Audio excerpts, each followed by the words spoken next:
Hello, welcome to a new unboxing and quick analysis. Today will be a new quadcopter, an FPV version, 5.8 GHz version. This is the new JJRC H29G. So including FPV system, particularly inside the transmitter you can find a 4.3-inch FPV monitor. So it's a more compact one, closer between a mini and a macro size quadcopter.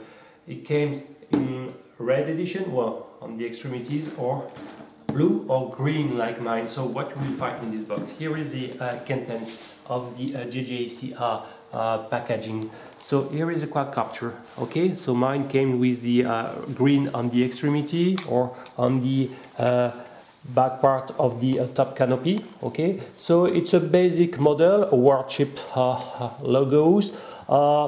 It's pretty light. The first impression, the first feeling is wow, it's amazing light, even with the FPV camera. So without the LiPo, it's the weight is around 70 grams. Yes, why? The main reason is this quadcopter is made with this kind of recycled plastic, you know. So it's not a pure high quality plastic, but in my point of view, it should be okay to absorb most of the crash, at least over grass. Okay. Don't expect too much about durability and resistance to crash over hard surfaces such as beton or some stuff like this. I will enter into more details for this quadcopter in a few instants.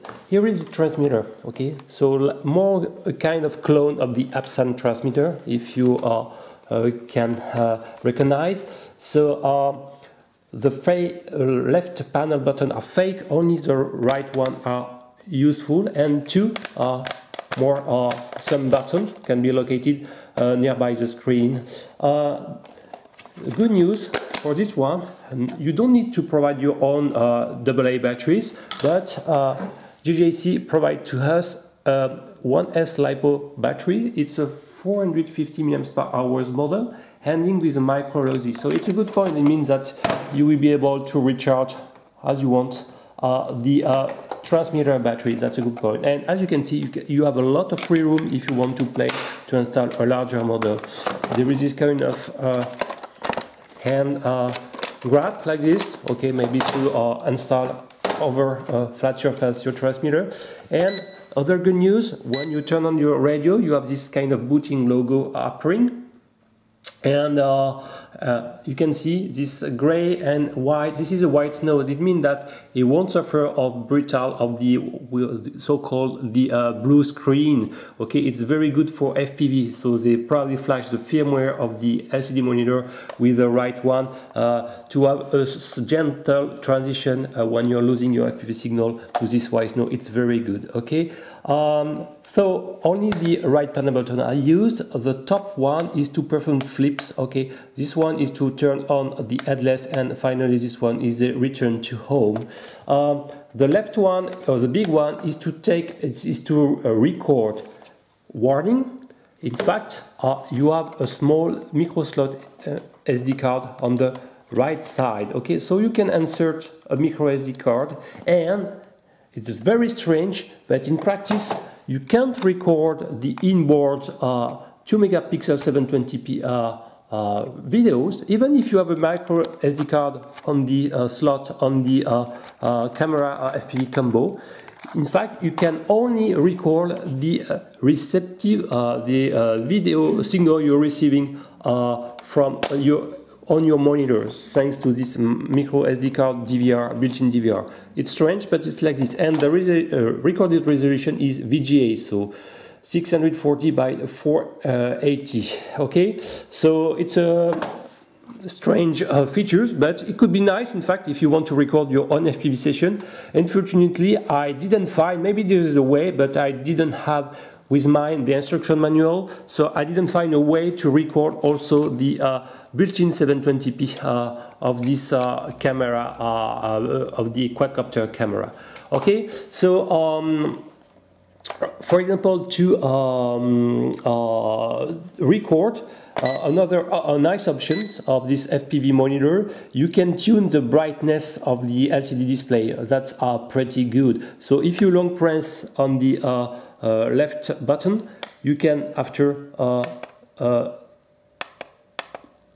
replay or change the brightness of the FPV monitor. Okay, so you can replay the recorded photos or other different recorded video. So it's a good paint, and as you can see, the FPV monitors offer more or less a matte screen. So, and well, it's not fantastic, but it could be seen in strong daylight, okay, by increasing the brightness values in the settings for sure. Okay, so you have different messages. You can cycle between photos. You can exit from the menu, etc., etc. So be aware. You are recording the FPV session thanks to this built-in DVR on the monitor. Concerning the transmitter, this trim button, the throttle trim button, if you press down, is to decrease the speed mode. So one you can hear 1 beep, it's a beginner mode. If you press the upper part, 2 beep, it's the intermediate mode, 3 beep expert mode. Okay, only 3 beep available, and you decrease with the bottom 2. And press one more time is the beginner mode. Okay, so I didn't find a way, maybe it's possible, I'm not sure at all, to eventually record from the radio the 720p footage. Okay, what also you can find in this packet, in this H29 thumb prop guards, I can give you the information. They are pretty light, so they don't really increase the weight. So each of them scale 1 gram 3, pretty light, and a bag with only 2 spare props and the USB charging, ending with a micro LOD for both the transmitter batteries and the quadcopter. So the quadcopter is use 1 cell cellulose LiPo, also ending with a micro LOD connector. It's a 450 mAh, no discharge rate mentioned. The weight is pretty low, well, 12 less than 30 grams, and the total weight of the LiPo plus the quadcopter, you will see, is just incredible low. So sorry, I will use this charger system. Okay, so you have less than 90 grams for everything, so it's very light. Okay, so it's close to 10 grams lighter than other competitors. One reason, the usage of this type of plastic, and the motor are very small. They are only some 7 millimeters by 16 millimeters, so they are coreless type, of course, very small, but is strong enough to provide to this quadcopter enough power lift at least, and is not so slow. You will see in my outdoors video, in expert mode is not so bad. Pinion and main gears are both in nylon, plastic nylon. That's good for the matching and for reduce the friction over time. That's a good point. The landing gears are maybe a little bit fragile, okay, and only attached to the body part, bottom part, to 1 screw. So I think they can break over time. As you can see, mine is already a little bit damaged. Okay, the camera could be unclips by pushing behind and unconnected. Okay, so thanks and connected to this 1.25mm mini JST connector.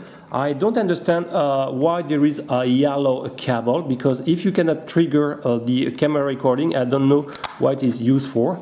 But anyway, this camera is also including a built-in 5.8 GHz FPV monitor video transmitter. The default frequency is E1, so 5705 MHz. No possibility to change this frequency, so it means that you cannot fly several H29G in the same time. Okay, that's a problem. And the lens is an M6 model, unfortunately. It means that you cannot really easily install a wider lens with a wider field of view. But anyway, out of the box, the field of view is something like 70 degrees, so not so catastrophic, but not really suitable to fly in a low altitude condition or indoors. Is not very efficient in my point of view. So It's a drawback, but like most of this type of cheap 5.8 GHz toys quadcopter. What I found really good is the video range is pretty good, even with this small, well, it's not linked, but this small 5.8 GHz linear antenna. The video signal is strong, at least what very easily 100 meters, even more, without any really white snow appearing on the screen. That's pretty good. So I was very positively impressed by the video signal as well as the control range. Without problem, without any antenna mode, you have 125 meters of control range as well as the video range. So it's definitively the really good points. This quadcopter in terms of flying characteristic is stable. It's so light that don't expect to fly it in a strong wind condition. Okay, it will be a problem. Okay, so and it will be completely perturbed by this the strong winds. But anyway, in very low wind condition, it's a very pleasant flyer, very docile and very smooth. That's a good point. And well, at least they decided to target not to target too much the ground in with the lens orientation, so it's more targeting the horizontal light. That I like this points. On the quadcopter, you can find a tiny power switch. Yes, good points. I like when you have such features. And the battery bay is relatively compact to feed your provided LiPo. Okay, but the good news, you can, if you want, install a larger model. So here is, for example, Nanotech. Be aware with such kind of model, you have to invert the polarity of the lousy connector if you don't want to cook. Okay, before to plug, be sure that red is connected to red and black to black. Okay, if you don't pay attention, you can kill your quadcopter. But anyway, you can insert this LiPo, okay, a little bit more harder, but you can. Okay, so you can extend the flying duration much more. And the good news with the original LiPo, the flying duration are already good. You have more than 6 minutes of flying time. That's good, and probably between 6 and 7 minutes. So you can maybe expect maybe close to 8-9 minutes with such kind of LiPo battery. So well, I will show the little bit how the FPV is the transmission is good. So I will replug the quadcopter as well. So it's a little bit hard. I advise to first plug the LiPo battery before to insert it. It keeps the battery bay, and I will do the same with the. No, it's already done. So I will turn on the quadcopter only basic isolate LEDs, blue on rear, red on front. But anyway, it's not so bright for night flying. It's not really compatible with. But anyway, when I will turn on the transmitter, you will see that the fast flashing, and you have to wait a couple of seconds to boot. Okay, that the transmitter is booting, but is working. Okay, like this, and you have this the display. So as I said, the angle of vision is not so amazing good. So today is cloudy, so it's more positive for this FPV monitor, but in the presence of strong daylight is not so visible. As you can see, the FPV transmission is not completely fluid. You don't have 30 frames per second, you have something like 20, something like this. But if you are recording by pressing this button, you will see the SD information. You don't have a draw, the frame rate is not decreasing, okay? So you stay at 20 frames per second. And I remind that the transmission is recording on the transmitter, okay? So, okay, I will conclude this more small unboxing and quick analysis. Okay, turn off everything. So I am at the end more positively surprised, impressed by this JJRC model. I will be honest. When I opened the box, oh no, one more time, very cheap entry FPV model. But the control range is good, the video range is good, it's agile, niable and stable, but you have to be played in more outdoors condition and wind-free condition too. The flying duration is good, and you can extend it easily with a larger battery model. My only concern is, finally, I didn't find a way, but I think it's not possible to record the 720p video footage on board. I don't understand why. And well, as usual, the lens offer a too narrow field of view, and since it's M6 format lens, it's not very easy to mode it. So I expect to reach much more longer distance if I am applying the antenna mode for such quadcopter. One word about the protocol. Unfortunately, this new JJRC model is using a new radio protocol. It's really annoying when every 1 or 2 models the brand is changing its radio protocol. So maybe, since it's based on XN297, we can expect more or less soon deviation takes hacking to enjoy with your DevOps controller. Okay, I will end this video. I hope you like it. If it's the case, please submit. If you like my channel in general, please subscribe. See you next time. Bye-bye.